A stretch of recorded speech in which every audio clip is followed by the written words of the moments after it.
comprehensive planning process that looked at, okay, what are the possibilities and what have you got and how can you proceed to meet a variety of objectives.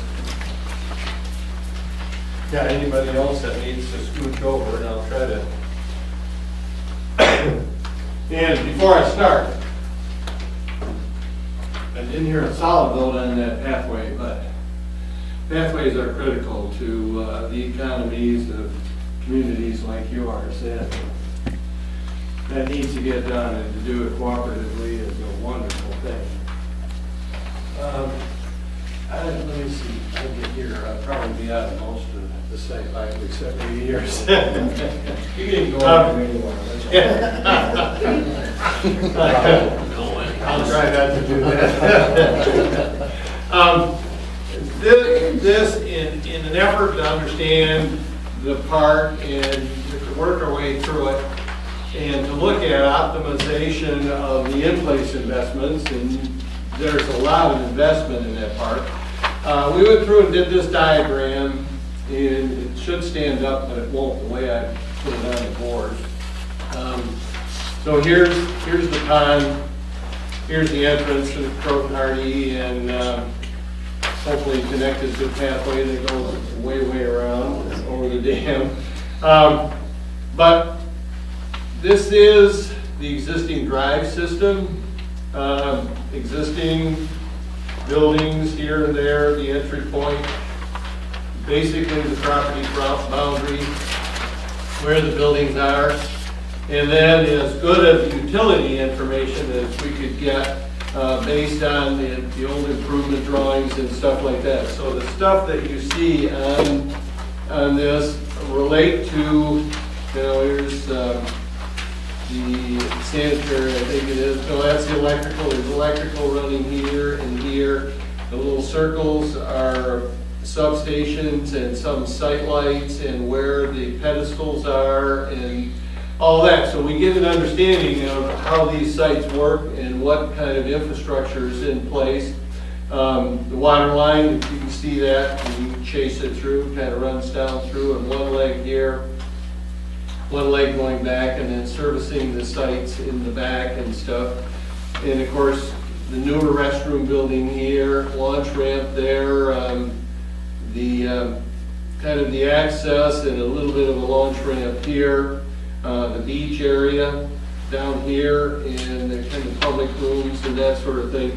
And what we did is just try to, okay, here's what we've got, and a couple of things that I think really show up here and will be a driver, and a thing to remember when you think about, okay, what are we going to do in the future and how we're going to do it.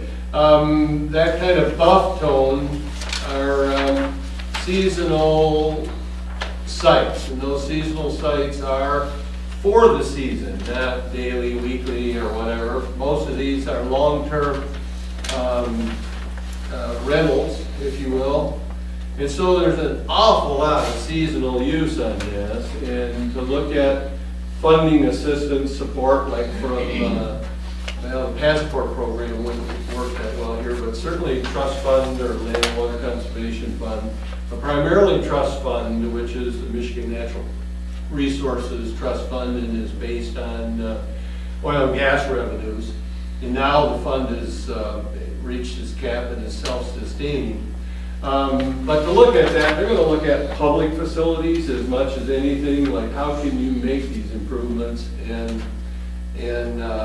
get more public use and interaction. And of course, here's an area, this is pretty much public beach. Enhancements there and expansion of that to accommodate a larger community is a good thing. ADA accessibility in here is an important consideration, but again, I caution you a little bit because there's so many seasonal sites. But in the color coding there, I think you can see, you can read it pretty well in the legend. Yeah, it's just the third generation copying doesn't work that well.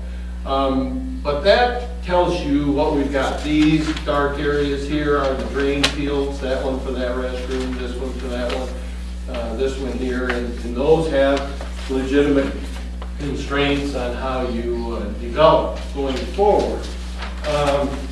But then using that one more case here, some of you won't be able to see that, but at least it's still there for reference, and you can see the shape. We went back then and tried to figure out how we could make this more pleasant, more usable, more accessible, and looked at kind of how the distribution of things work in terms of walkability to restroom buildings and where the campsites are, how the campsites work, and that sort of thing. And here you're going to see the color changes, like that whole zone, zoom, zoom, zoom, all the way along here, that kind of medium green on this drawing. Those are all pretty much left intact. They function well, the width is good, they've got adequate service. Others are cramped, and they could be a lot better if they were set up and structured in a more standard site size, work with some of the trees, because in some areas it's heavily wooded.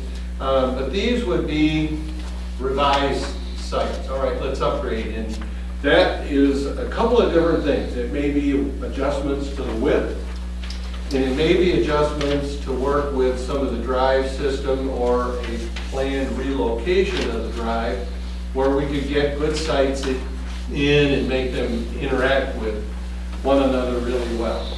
That's going on the premise, and this whole thing is going on the premise of maximizing the number of sites and getting the number of people here.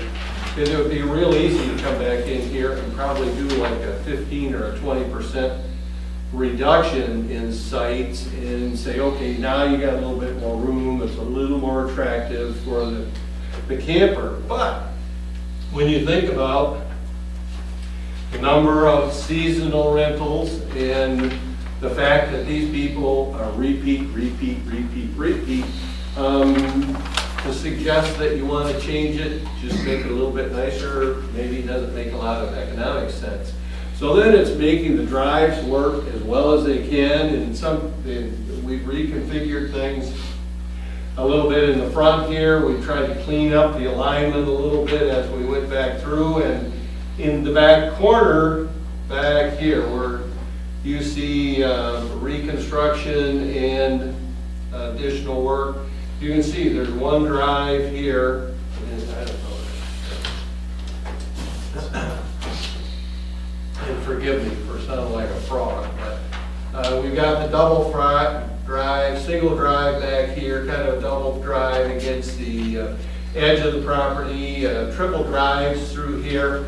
A lot of activity going on in a way that actually is somewhat inefficient in terms of quality camping destination.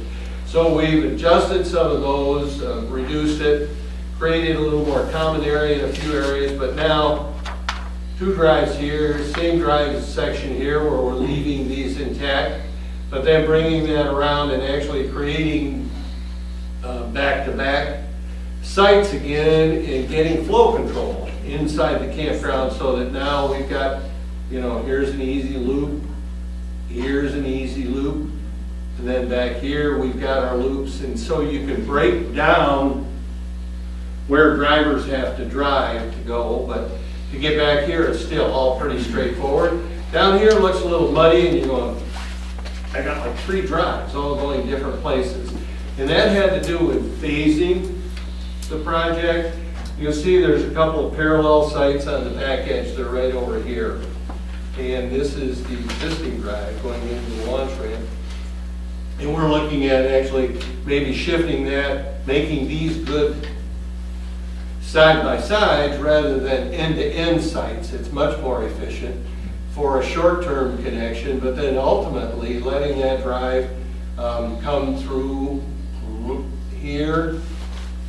And so these back to back to back to back, and you get this one nice loop that comes around and connects with these, and actually our drive connection would come through here, way down the road. That way we get a nice camping community with good straightforward circulation everywhere and a distribution of our restroom building. This one gets a little higher density, but it's one of the bigger restroom buildings.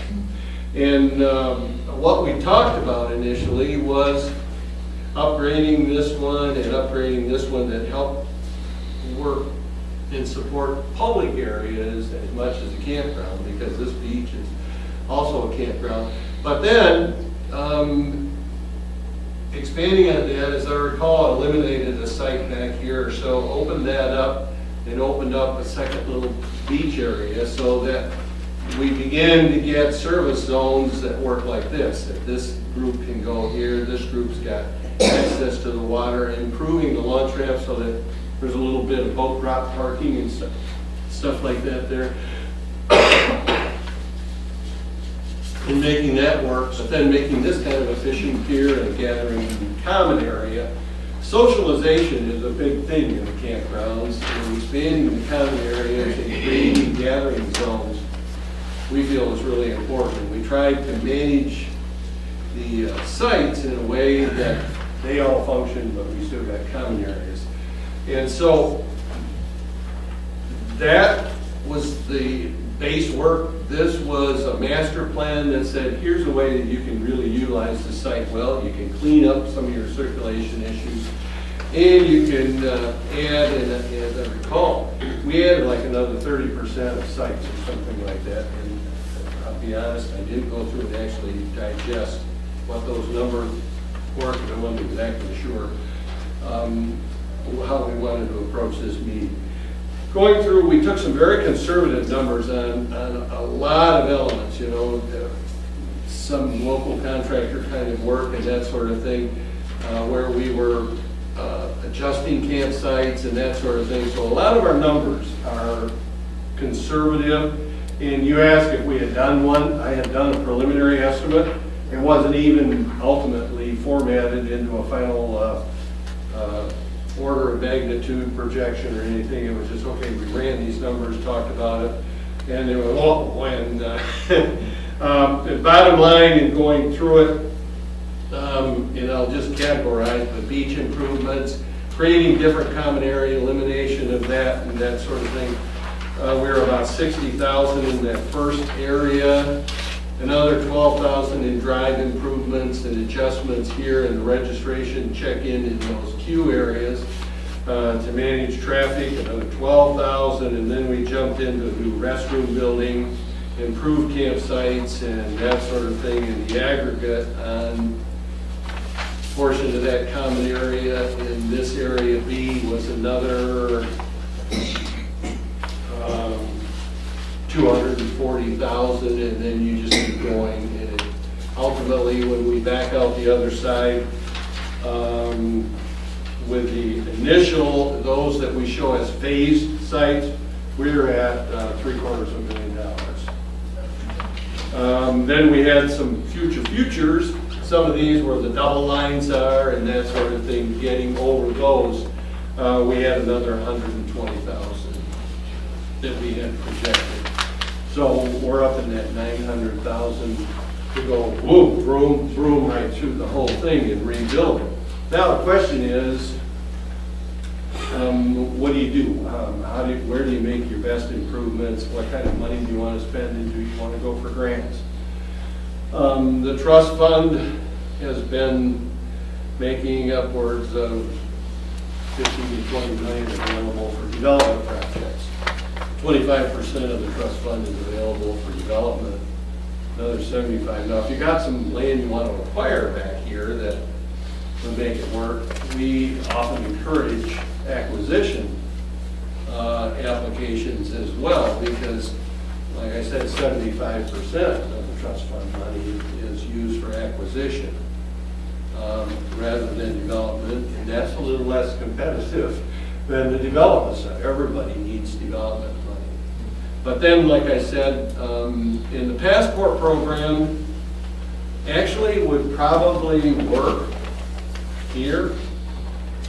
And that's designed for communities, just as the township is here, that it's from the fees on your driver's license. Everybody pay that extra fee for the passport program because it's doing a lot for Michigan state parks.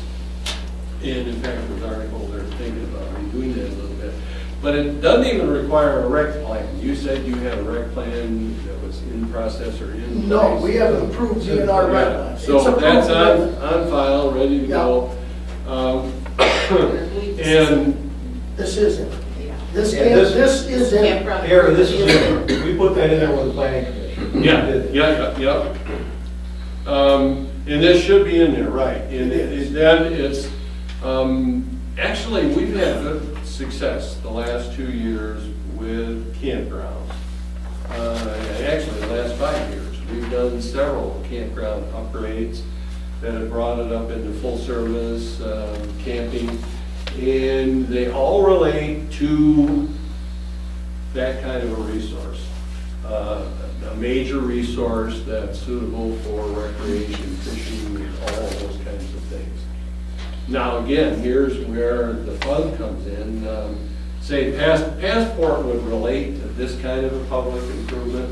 They're capping it at about 45 or 50,000 this year, so it's a small number, but they're holding that at a 25% match, which I'll get to in a minute on trust fund and the MDOT funds and all of that. They've become very competitive. But this expansion would probably be something you could target to make improvements with play equipment, the beach access. I know those walls, gosh, that was 4 years ago or whatever. There were walls that were leaning and stuff like that. General public access to an improvement to an existing park, that would work in Passport. Trust fund, that would probably relate best to either here or an area back here where we're adding transient sites, increasing the capacity, creating more availability for a wide variety of users on demand as opposed to other situations. And it'd probably be good timing. We're looking at making some improvements up at Sandy Beach too. And we just got a waterways grant for that, for a new dock and stuff. But there'll be probably additional campground facilities up there. That being said, that puts that much more importance on this pathway and the interconnectivity of this whole region. I mean, it's such an incredible resource, and it will help spur on all of the economic activity in the township as well, when people can walk and bike and blade to these places. But that would probably be in that area for a good trust fund application, depending on how we go about the lots. We've been running anywhere, I think, from about 12 to, our full service one was probably 18,000 a lot, something like that, with the water, the power. And you do have a fair amount of power here. You've got that 120, 240, and the 400, so we should be able to do 50 amp service on everything. I think that's what you have mostly. But to upgrade that, upgrade the universal access and the restroom buildings so that they're all ADA compliant and that sort of thing would be a good application. Now, I said that Passport 25%, actually the trust fund is 25%. But it plays out that if you're less than a capped amount, which is $500,000, they cap their grant amount at $500,000. You go for a $500,000 application, which is difficult, as competitive as it is against the available dollars. But there, for some reason, they only ask for 25% match. But if you say do $350,000, you're probably going to want to be in a 40% match, somewhere in that range, just because of the way the competition is. MDOT projects, last year, I think they said their average match, even though it was 10 to 20%, was up there in that 33+%. And people are using those match contributions as incentives to get the grants and also to kick up the points on the contribution. You get a certain amount of points for the contribution. And so I don't know what your appetite is for if you've got a fund for this in terms of match money, but like a $200,000 project is going to probably look at somewhere anywhere from 60 to 90,000 in match money in order to be competitive. Part of the thing that you can probably stay on the lower side of that, and I'll say that because of the resource base there. You got everything playing properly. The pathway does go across the causeway now. There's a portion of that that already functions. So you can say it's linked to a trail. It's going to be linking to another trail by the time it gets built. Well, aren't they linking a lot here now? I just went to their little seminar. Mm-hmm. They're talking about the waterway trails. Yep. There's a big push for these waterway trails now, that things are linked together by water.